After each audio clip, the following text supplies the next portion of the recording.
Mhm. Well, first I found a very eager young man that wanted to have the opportunity to prove himself, learn the system from the day I got hired to calling him on the phone to today.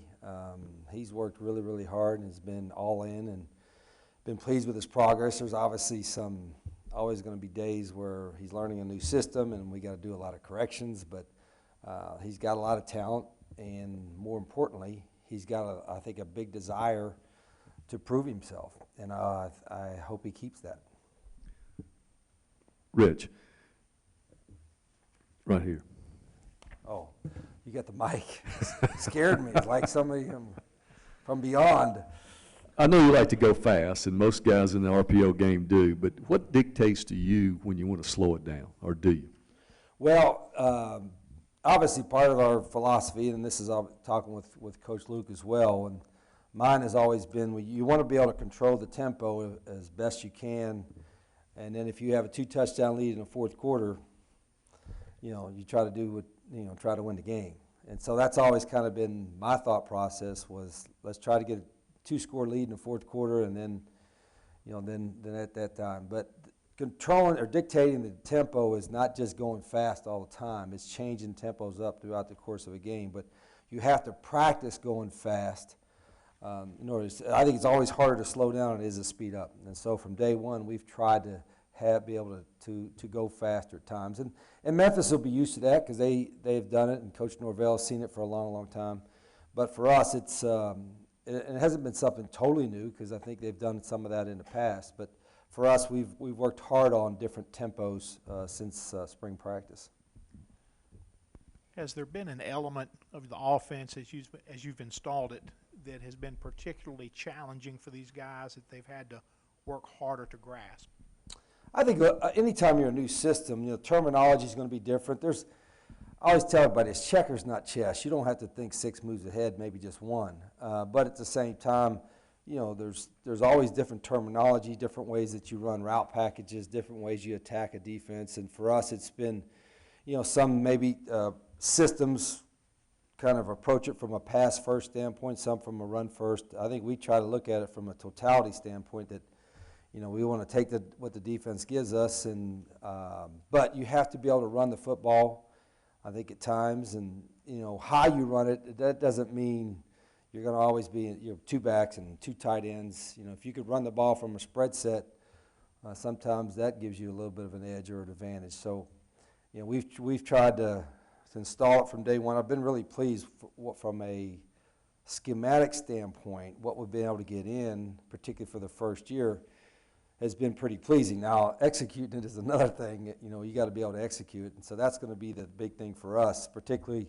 when you have younger players. You have to not forget about the fundamental part of it, and I think sometimes as a coach, it looks good for us, but our young guys still have to have the fundamental teaching done as well. So we've had to teach fundamentals, which we always will do, and a scheme, and that's made the challenge pretty. I think it's been a challenge, but it's been pretty fun too because our guys have bought into it. You bring up some of those young guys. For guys making their first start on Saturday, what do you say to kind of mentally get them ready, get them prepared, or do you think they are there at this point? Yeah, I think it goes back to how you practice. I think if you practice a certain way and a certain level, I always tell the players they will default to their level of practice. And so the game should be easier for them than when practice is. And that's always a goal for us in our practices, make the practices more difficult than what they'll see in the games. And that way, when the games happen, they don't have to think as much. They're not the speed of the game, all that kind of stuff doesn't overwhelm them. So we've tried to do that in practice. You never really know until you play a game. But they have guys who respond, particularly our freshmen, our young guys. And, again, there's a lot of them on offense. They've responded pretty well to the pressure we've put on them in practice. And again, the game, there's going to be a little more anxiety. It's obviously a game. But I've been pleased with what I've seen so far. Coach, you kind of answered that question just a minute ago, or just then. When we visited before the season, we talked about a quarterback room with all freshmen and then a lot of freshmen on offense.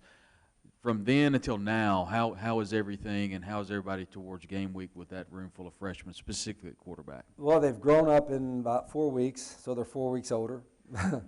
And and I've told them from day one that I cannot afford to coach them like a freshman from that standpoint, as far as, okay, you're going to be redshirted, stay in the shadows, learn what you can, and be ready in a year. We can't do that. We have to get them ready to play right now. So I've had to teach them or coach them as if they were second, third, or fourth year players. And all those guys, I've been really impressed with their intelligence from a football standpoint and from a maturity from an off the field standpoint. And we knew a little bit of that from recruiting them, but there's also, you never really know until you start getting into the nuts and bolts of practice and throwing schemes at them and different coverages. And sometimes I have to take a step back and realize these guys are just 18, 19 years old, true freshmen. And but again, I've got to coach them as if they're veteran players, or at least been around a little bit, because they've got to respond that way. And they've really reacted really well to that.